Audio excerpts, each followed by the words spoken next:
السلام علیکم بچوں، آج میں آپ کو ایک کہانی سناؤں گی۔ یہ دیکھیے میرے پاس ہے کتاب حکایات رومی، اور اس میں بہت اچھی بہت مزے کی حکایات ہیں۔ تو چلیے میں آپ کو کہانی سناتی ہوں۔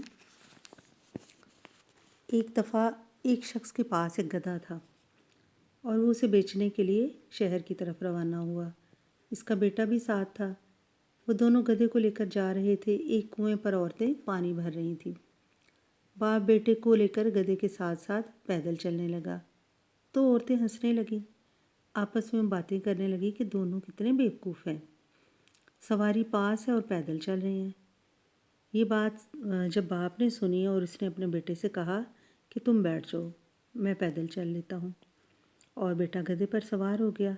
ابھی وہ تھوڑی دور گئے تھے کہ کچھ دانشور یعنی عقل مند، جو کچھ اپنے آپ کو عقل مند سمجھتے تھے، ان کی نظر پڑی تو انہوں نے کہا کہ دیکھو کیسا بیوقوف بیٹا ہے، باپ پیدل چل رہا ہے اور باپ بوڑھا بھی ہے اور بیٹا سواری پر بیٹھا ہے۔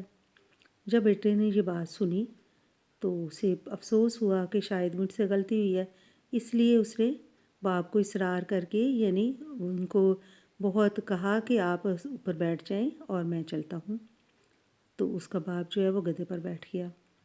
ابھی وہ تھوڑی دور گئے تھے کہ انہوں نے ایک لڑکوں کی ٹولی کو دیکھا، یعنی لڑکے اکٹھے تھے اور آپس میں ہنسی مذاق کر رہے تھے، اور ایک نے کہا دیکھو کتنا ظالم باپ ہے، کتنا سنگ دل بوڑھا ہے، خود تو سواری پر بیٹھا ہے اور بیٹے کو پیدل چلا رہا ہے۔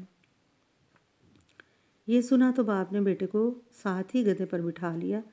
ابھی وہ تھوڑی دور ہی گئے تھے کہ راہ چلتے کچھ آدمی ملے۔ ایک شخص نے بوڑھے سے کہا، میاں کیا یہ گدھا تمہارا ہے؟ ہمیں تو یقین ہی نہیں آ رہا، اور تمہیں تو اس کی پرواہ ہی نہیں۔ دیکھو دو آدمی ایک دبلے پتلے گدھے پر سوار ہیں، کتنے ظالم ہیں، آج تک ہم نے ایسے کرتے ہوئے کسی کو نہیں دیکھا۔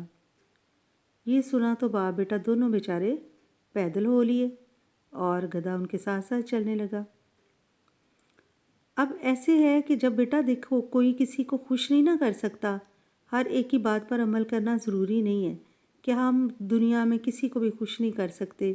اس کا جو عنوان ہے وہ بہتر یہی ہے کہ جتنے منہ اتنی باتیں۔ جب وہ دونوں پیدل چل رہے تھے تب بھی ان کو کسی نے خوش نہیں رہنے دیا اور انہیں کہا کہ سواری پاس ہے، اور جب وہ دونوں اس کے اوپر باری باری بیٹھے تب بھی کوئی خوش نہیں ہوا۔ پہلے کسی نے کہا کہ بیٹا ظالم ہے، پھر کسی نے کہا کہ باپ ظالم ہے، اور پھر جب دونوں بیٹھے تو انہوں نے کہا کہ دونوں ظالم ہیں اور گدھے پر ترس نہیں آ رہا۔ تو اس سے بچوں ہمیں یہ سبق ملنا چاہیے کہ ہم دنیا کو کبھی بھی خوش نہیں کر سکتے۔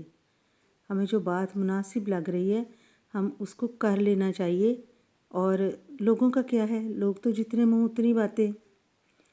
تو آپ کو اگر یہ کہانی اچھی لگی ہے، اس میں سے آپ کو کوئی سبق ملا ہے تو اس پر آپ ضرور عمل کیجیے گا۔ اللہ حافظ۔